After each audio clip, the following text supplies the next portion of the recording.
կխնդրեմ ներկայացնեք նոր գրասենյակներ են ունենալու, քանիսն են լինելու Երևանում, մարզերում, տեխնիկական հագեցվածությունը, կադրերի վերապատրաստումը, ինչ են կանելու։ Բոլորովին նոր կոնցեպտ ենք ներդնելու հանրային ծառայությունների մատուցման, կարծում եմ նաև օրինակելի փորձառություն կլինի մեր պետական մյուս գերատեսչությունների համար, ոչ թե ՊՄԳ ձևաչափը նկատի ունեմ, այլ ծառայությունների մատուցման որակը, որովհետև լավ փորձառություն է բերվում Հայաստան, մենք 23 գրասենյակներ կունենանք մասնավորի կողմից, 2-ից 3-ը կլինեն Երևանում, մնացածը կլինեն մարզերում, այս գրասենյակներում են ընդունվելու քաղաքացիների դիմումները անձահաստատող փաստաթուղթ ստանալու վերաբերյալ կլինի անձնագիր թե նույնականացման քարտ, ըստ էության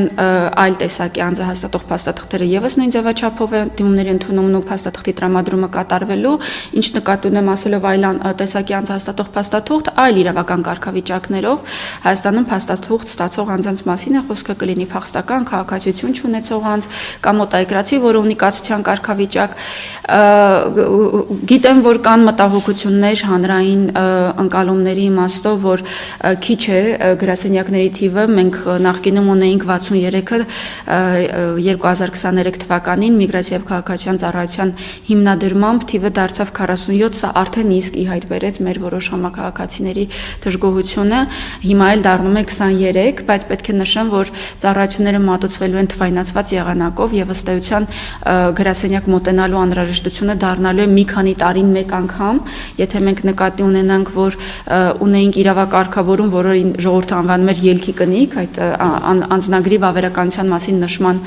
վերաբերյալ է խոսքը օտարերկրապետություններում եւ մեր հայրենակիցների մեծ մասը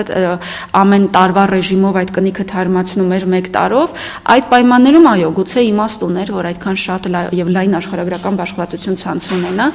այս արդեն նոր տեխնոլոգիաների ներդրման պայմաններում եւ աշխարհի լավագույն փորձը հաշվի առնելով սա բավարարելու է։ Ամեն դեպքում համայնքներում, մարզերում կպահպանվի թղթային տարբերակը սկզբնական փուլում գոնե։ Ինքը process-ը թվայնացված է գրասենյակում դիմի անձը թե էլեկտրոնային եղանակով, այսինքն բիոմետրիկ տվյալների հավաքագրումը թղթային process չի ենթադրում, ոչ որևէ թուղթ չի լինելու, բայց անձը ով կդժվարանա այդ նախագրանցում կոչվող գործընթացը իրականացնել կայքի միջոցով էլեկտրոնային հարթակում տանից, նա կարող է մոտենալ իհարկե գրասենյակ եւ այսպես թե այնպես կենսաչափական տվյալների հավաքագրումը տեղում է իրականացվում, մատնահետքի, դեմքի նկարանման աշխատանք է տարվում, նոր տեխնոլոգիաներում, ինչպես նշեցի, մենք խոշոր միջին եւ ըստ էության միջին եւ խոշոր գրասենյակներում ներդնելու ենք բոլորը մեկում կոչվող